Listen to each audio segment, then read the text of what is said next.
में बैठे लोग आग में घी डालने का काम कर रहे हैं, उनकी जुबान से ऐसी बातें निकलती हैं जो नफरत को और बढ़ावा देती है। मैं इस सदन से दुनिया भर के अल्पसंख्यकों की आवाज उठाना चाहती हूँ, लेकिन आज ऐसा लगता है जैसे संविधान की किताब तो है पर इसे चलाने वालों का ईमान गुम हो गया है। संभल में जो हुआ वो सबके सामने है। पुलिस के संरक्षण में निर्दोष लोगों की हत्या की गई और सरकार ने चुप्पी साध ली। मुझे अपने भारतवर्ष पर फक्र है कि जिसके पास ऐसा संविधान है जो लोकतंत्र, समाजवाद और सेक्युलरिज्म को संजोता है। लेकिन आज ऐसा लगता है जैसे संविधान की किताब तो है पर इसे चलाने वालों का ईमान गुम हो गया है। आज हिंदुस्तान में हर वर्ग को किसी न किसी चुनौती का सामना करना पड़ रहा है, मगर अल्पसंख्यक खासतौर पर मुसलमानों पर जो कहर टूटा है वो किसी से छुपा नहीं है। ये लोग सिर्फ अपने मजहबी पहचान की वजह से निशाने पर हैं। संविधान का अनुच्छेद 15 कहता है कि किसी भी नागरिक के साथ धर्म, जाति या किसी और वजह से भेदभाव नहीं होना चाहिए, लेकिन हकीकत इसके उलट है।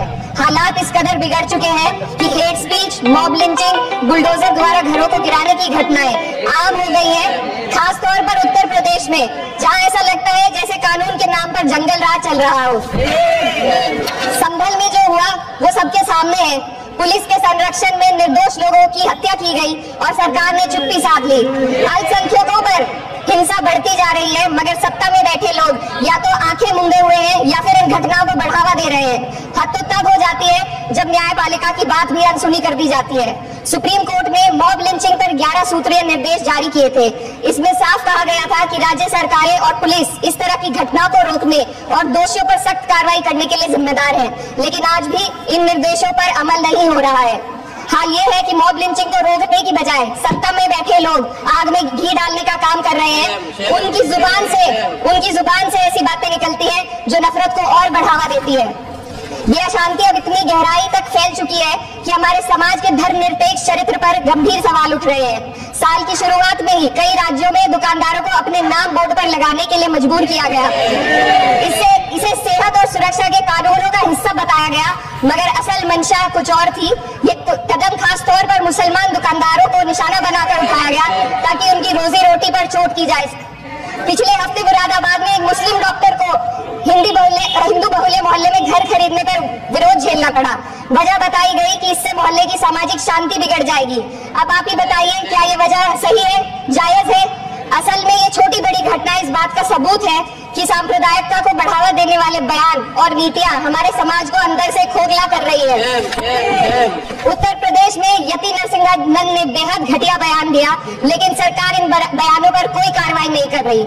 हेट स्पीच न केवल जनमानस के विचारों को प्रदूषित करती है, बल्कि इससे अब संवैधानिक पदों पर बैठे लोगों को भी प्रभावित कर दिया है। अभी हाल ही में माननीय उच्च न्यायालय इलाहाबाद के माननीय न्यायाधीश ने ऐसे बयान दिए जिसका संज्ञान खुद सुप्रीम कोर्ट को लेना पड़ा। संविधान के अनुच्छेद 29 और 30 ने अल्पसंख्यकों को उनके मजहबी और सांस्कृतिक हक दिए हैं ताकि वो अपनी पहचान को बचा सके और अपने संस्थान चला सके, लेकिन आज उन्हीं हकों पर हर तरफ से चोट की जा रही है। वक्त जैसे बिल लाकर उनके धार्मिक अधिकारों को छीनने की कोशिश की जा रही है। आज अल्पसंख्यक समुदाय को संविधान द्वारा दिए गए अपने बुनियादी अधिकार पाने के लिए लंबी लड़ाई लड़नी पड़ रही है।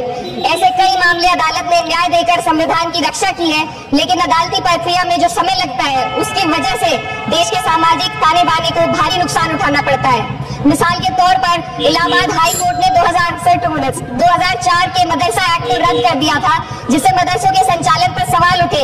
हालांकि सुप्रीम कोर्ट ने बाद में इस फैसले को पलट दिया और एक्ट को वैध करार दिया, लेकिन इस प्रक्रिया में जो समय लगा उसने अल्पसंख्यकों को बेचैनी और संघर्ष के दौर में डाला है। इसी कड़ी में प्लेसेस ऑफ वर्शिप एक्ट 91 भी आता है और कई अन्य अधिकार, उन्हें भी इसी तरह अदालती लड़ाइयों में उलझाया जा रहा है। ये स्थिति न केवल अल्पसंख्यकों के अधिकारों की राह में रुकावट है, बल्कि justice delayed is justice denied जैसी कहावत को सिद्ध करती है। मैं इस सदन से दुनिया भर के अल्पसंख्यकों की आवाज उठाना चाहती हूँ, खासतौर पर हमारे पड़ोसी देश बांग्लादेश में अल्पसंख्यकों के साथ जो हो रहा है वे दिल को गहरे तक चोट पहुंचाने वाला है। उनकी जान माल की हत्या की जा रही है। बांग्लादेश हो या हिंदुस्तान हो या कोई और देश, अल्पसंख्यकों की सुरक्षा, इज्जत और अधिकारों की हिफाजत हर सरकार की सबसे पहली जिम्मेदारी होनी चाहिए। मैं इस सदन से अपने देश के अल्पसंख्यकों के साथ बांग्लादेश के पीड़ित अल्पसंख्यकों की आवाज को एक साथ उठाना चाहती हूँ। ये वक्त की पुकार है कि हम सब मिलकर ये सुनिश्चित करें कि किसी भी इंसान को उसकी पहचान या मजहब के कारण डरकर जीने पर मजबूर न होना पड़े।